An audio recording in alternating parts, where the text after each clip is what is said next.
চলো সবাই, বিরিয়ানি খাওয়ার পালা। মাত্র 2টি ডিম আর একটু চাল দিয়ে রেঁধেছি। সবার পেট ভরবে না জানি, তবু কি আর করা। ওগো, তাড়াতাড়ি এসো, দেখে যাও, তোমরা সবাই এদিকে এসো। এ কি দেখছি আমি, আমার চোখকে তো বিশ্বাস করতে পারছি না। ওরে বাবা, ওটা কিসের আলো? দাদা দেখো, ওই ঝোপের আড়ালে ওটা কি চকচক করছে। কোথায় এলে? দাঁড়া, আমি দেখছি। তুই এখানেই থাক, ভেতরে যাস না।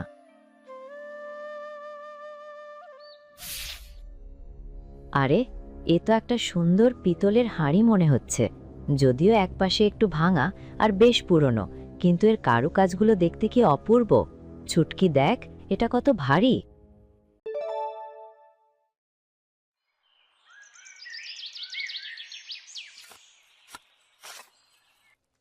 ওগো, শুনছো? একটু এদিকে আসবে? আজ যে রান্নার জন্য কিছুই নেই দেখছি।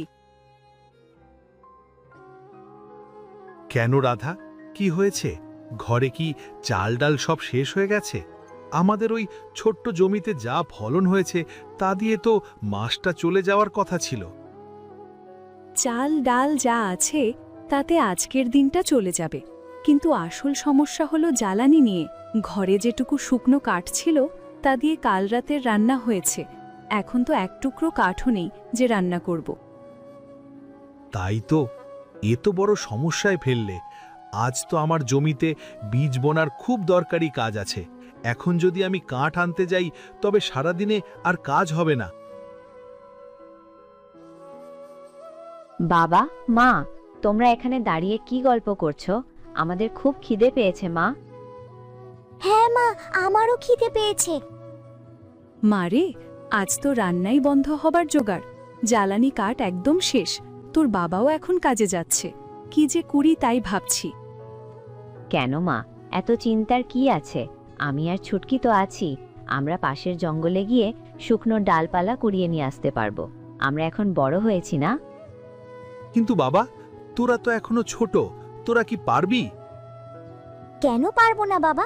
দাদার আমি গিয়ে ঠিক কাঠ কুড়িয়ে আনবো। মা, আমি আর দাদা মিলে অনেক কাঠ কুড়িয়ে আনবো, দেখো। কিন্তু জঙ্গল তো অনেক ঘন। তোরা দুটিতে একা পারবি তো? মা, আমার কিন্তু খুব ভয় করছে। তুমি চিন্তা করো না রাধা, আর জঙ্গলটা তো খুব বেশি দূরে না, আমাদের ঘরের খুব কাছেই। গোকুল, শোন বাবা, তুই ছুটকির হাত একদম ছাড়বি না। শুধু ঝোপঝাড়ের বাইরে পড়ে থাকা শুকনো কাঠগুলোই নিবি, বেশি ভেতরে যাওয়ার প্রয়োজন নেই। তুমি একদম ভাববে না বাবা, আমি ছুটকিকে আগলে রাখবো। চল ছুটকি, একটা বড় ঝুড়ি নিয়ে নি, এক্ষুনি যাই আমরা কাঠ কুড়িয়ে আনলে, তারপর তুমি রান্না করবে। ঠিক আছে, তবে খুব সাবধানে যাস বাবা। রোদ চড়ার আগেই ফিরে আসিস কিন্তু। আমি তোদের জন্য পথ চেয়ে বসে থাকব। আচ্ছা মা, তুমি একদম চিন্তা করো না। আমরা এই যাব আর আসবো, দেখবে আমরা কত কাঠ নিয়ে আসি। রাধা, আমি তবে এখন জমির দিকেই যাই। তুমি এত চিন্তা করো না, ওরা তাড়াতাড়ি ফিরে আসবে। সৃষ্টিকর্তা, তুমি আমার ছেলে মেয়েকে দেখে রেখো। আচ্ছা ঠিক আছে, তুমি সাবধানে যাও, তাড়াতাড়ি ফিরে এসো।